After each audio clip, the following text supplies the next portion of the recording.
Provérbios 10, acerca de vários assuntos. Versículo 1. Provérbios de Salomão. O filho sábio alegra seu pai, mas o filho louco é a tristeza da sua mãe. Os tesouros da impiedade de nada aproveitam, mas a justiça livra da morte. O Senhor não deixa ter fome a alma do justo, mas o desejo dos ímpios rechaça. O que trabalha com mão enganosa empobrece, mas a mão dos diligentes enriquece. O que ajunta no verão é filho sábio, mas o que dorme na cega é filho que envergonha. Bênçãos há sobre a cabeça do justo, mas a violência cobre a boca dos ímpios. A memória do justo é abençoada, mas o nome dos ímpios apodrecerá. Você pode observar que do versículo 2 ao versículo 7, esses versículos eles mostram as bem-aventuranças da vida de retidão, em contraste com a infelicidade da vida de iniquidade, da vida do pecado, daquele que quer viver no erro. No versículo 3, o Senhor não deixa ter fome a alma do justo. Então, este provérbio, ele descreve a providência geral de Deus ao suprir as necessidades físicas do seu povo. Isso não significa que não surjam ocasiões de dificuldades e necessidades para o próprio cristão ou seus familiares. Tempos de guerra, de fome, de condições econômicas ou sociais assoladoras, bem como períodos de perseguição, podem provar essas adversidades graves para os justos. Contudo, Deus nunca abandonará os seus filhos que nele confiam. O que dorme na cega se refere como é vergonhoso ser preguiçoso quando há muito trabalho a fazer. Mas mais vergonhoso é o cristão recusar egoisticamente a trabalhar na colheita de almas para Deus. Então devemos prestar atenção às palavras de Jesus e trabalhemos juntamente com Ele pela salvação do mundo, conforme está em Mateus capítulo 9, versículo 37 e 38. Jesus disse a seus discípulos: a seara é realmente grande, mas pouco são os ceifeiros. Rogai, pois, ao Senhor da seara que mande ceifeiros para sua seara. Então, este é um dos princípios espirituais de Deus. Antes de Deus realizar uma obra, Ele conclama seu povo a orar. Rogai. Uma vez o povo em oração, Deus realiza a obra. Deus se limita às orações do seu povo. Então fica claro o tipo de obreiro que Jesus deseja no seu reino é aquele que ensina e prega o evangelho do reino, cura os enfermos e expulsa os espíritos imundos. E para isso precisamos estar preparados, lendo a Bíblia, estudando a Bíblia, para saber qual a boa, perfeita e agradável vontade de Deus para a minha vida e para a sua vida. Versículo 8.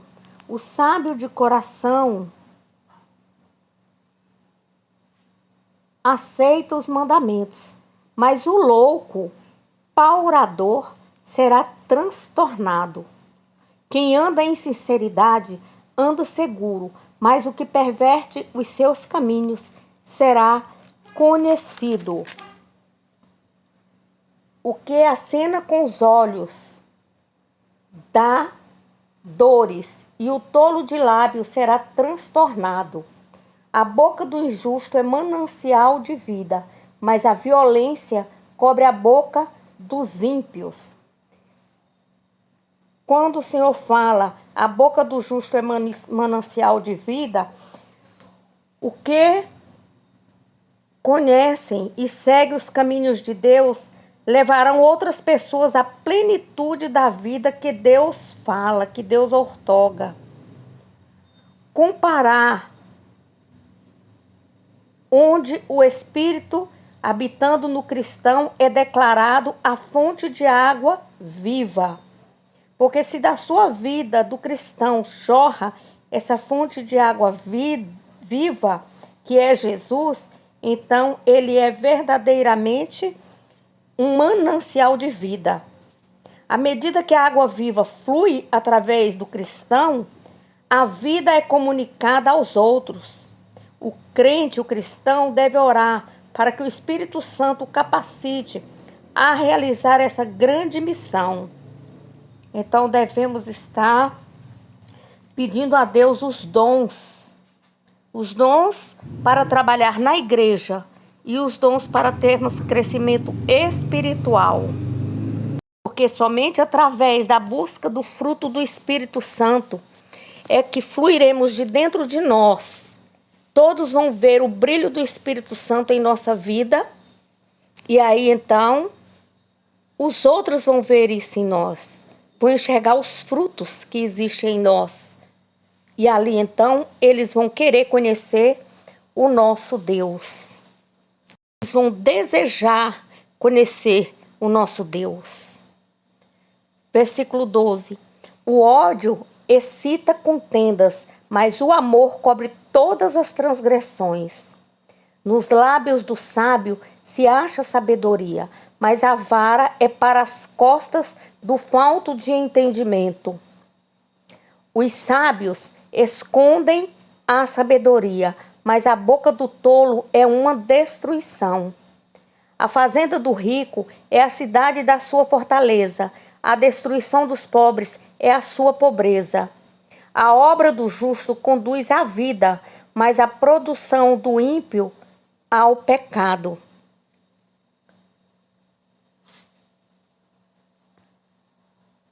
No versículo 15, quando fala a fazenda do rico é cidade da sua fortaleza, é porque essa pessoa, ela tem o fruto do Espírito Santo, ela tem a sabedoria, ela tem o conhecimento e vai então estar fazendo de acordo com aquilo que Deus está lhe orientando. Mas este provérbio adverte quanto à aparência nas vantagens da riqueza, as dificuldades da pobreza. Talvez pareça ao observador desatento que os ricos estão livres de perigo. Aos olhos de Deus, no entanto, os tesouros da impiedade de nada aproveitam. O expõe com mais clareza o estado dos ricos e dos pobres. Porventura, não escolheu Deus aos pobres deste mundo para serem ricos na fé e herdeiro do reino de Deus? O livro de Provérbios, assim como os demais livros do Antigo Testamento, deve ser lido à luz da plena revelação completa de Deus, através do seu Filho, Jesus Cristo, que está no Novo Testamento. Vamos ver Hebreus, capítulo 1, versículo de 1 ao 3. Havendo Deus antigamente falado há muitas vezes e de muitas maneiras aos pais pelos profetas, a nós falou-nos nesses últimos dias pelo Filho, a quem constituiu herdeiro de tudo, por quem fez também o mundo, o qual, sendo o resplendor da sua glória e a expressa imagem de sua pessoa, e sustentado todas as coisas pela palavra do seu poder, havendo feito por si mesmo a purificação dos nossos pecados, assentou-se à destra da majestade nas alturas. Glória a Deus. Então, nós podemos ver aí como Deus, no passado, ele trabalhou através da revelação, que foram feitas através dos profetas. E agora ele tem falado, ou se revelado pelo seu Filho Jesus Cristo, que é supremo sobre todas as coisas. A palavra de Deus, ela fala mediante seu Filho e final. Ela cumpre e transcende tudo o que foi anteriormente falado da parte de Deus.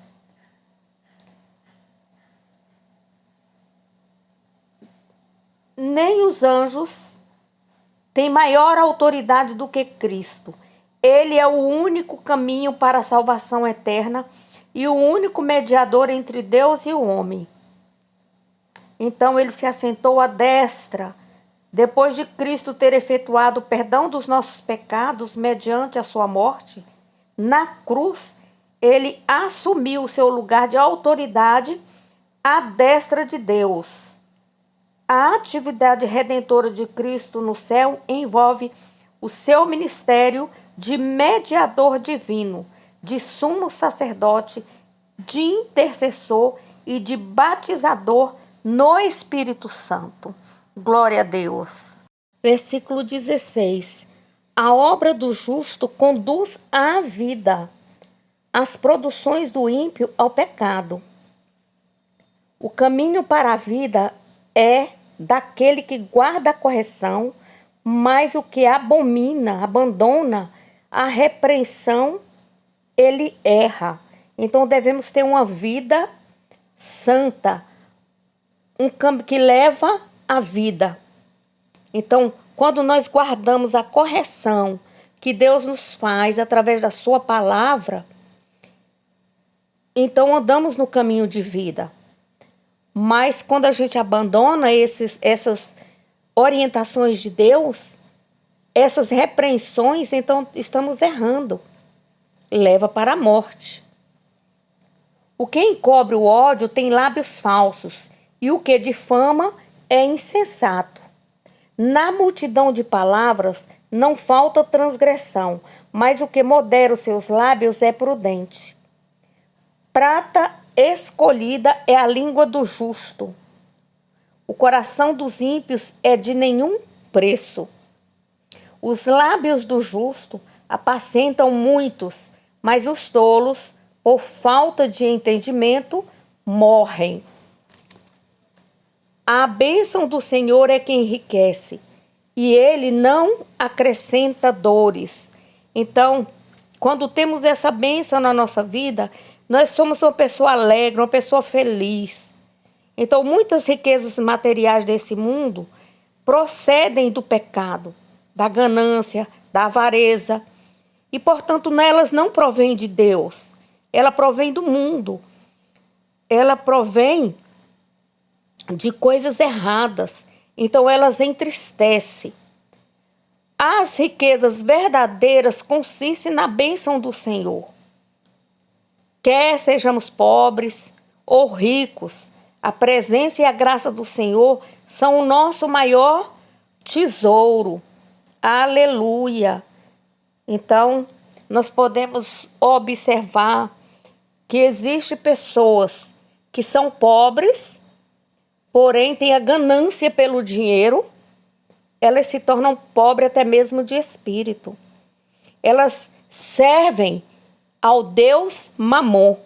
E tem aquelas pessoas que são ricas, e tem algumas delas que servem a Mamon, mas elas são pessoas boas de coração, elas são pessoas que servem a Deus, elas são pessoas que andam na presença do Senhor, então elas são pessoas também felizes, assim como o pobre, né? Então, quando estamos na presença do Senhor, o Senhor é a nossa riqueza.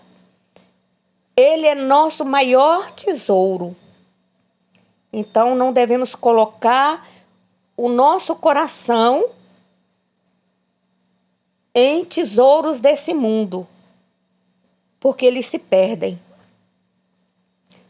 Devemos colocar e ter vistas para o Senhor, nosso Deus, para Jesus Cristo, para o alvo, que iremos morar no céu, em nome do Senhor Jesus.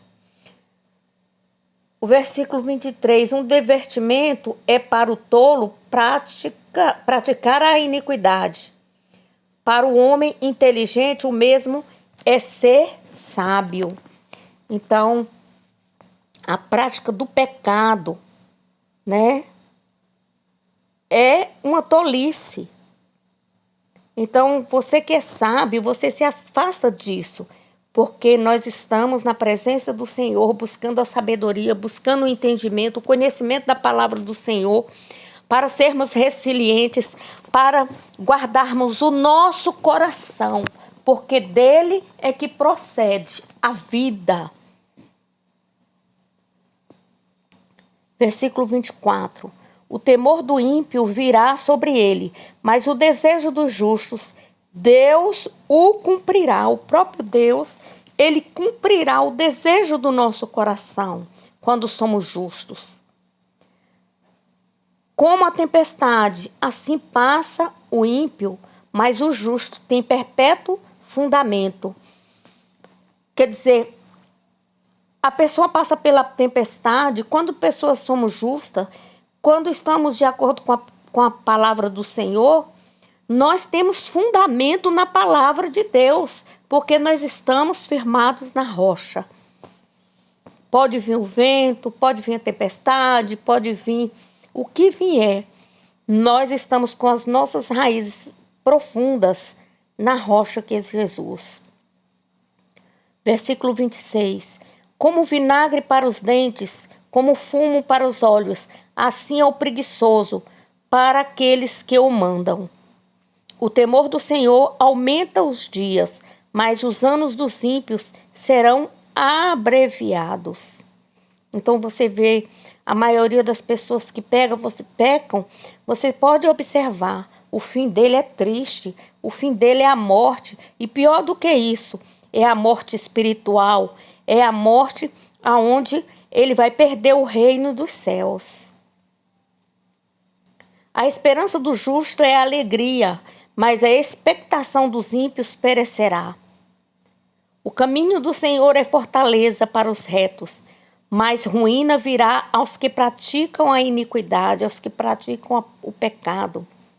O justo nunca será abalado, mas os ímpios não habitarão a terra. A boca do justo produz sabedoria em abundância, mas a língua da perversidade será desarraigada. Os lábios do justo sabem o que agrada, mas a boca dos ímpios anda cheia de perversidade. Então devemos aprender cada dia mais de Deus, cada dia mais ler a Bíblia, estudar a Bíblia, orar, estar na presença do Senhor em santidade, porque os dias são maus. Mas se você estiver na presença do Senhor, o Espírito Santo habitando no seu coração, ele vai te auxiliar a passar por esses dias maus com alegria no coração. Porque do seu coração procede vida, porque Cristo está contigo. Querendo Deus, amanhã, dia 11, eu voltarei. Bom dia, bom domingo a todos. Vão para a igreja, vão congregar, vão glorificar o Senhor. Hoje é o dia do Senhor.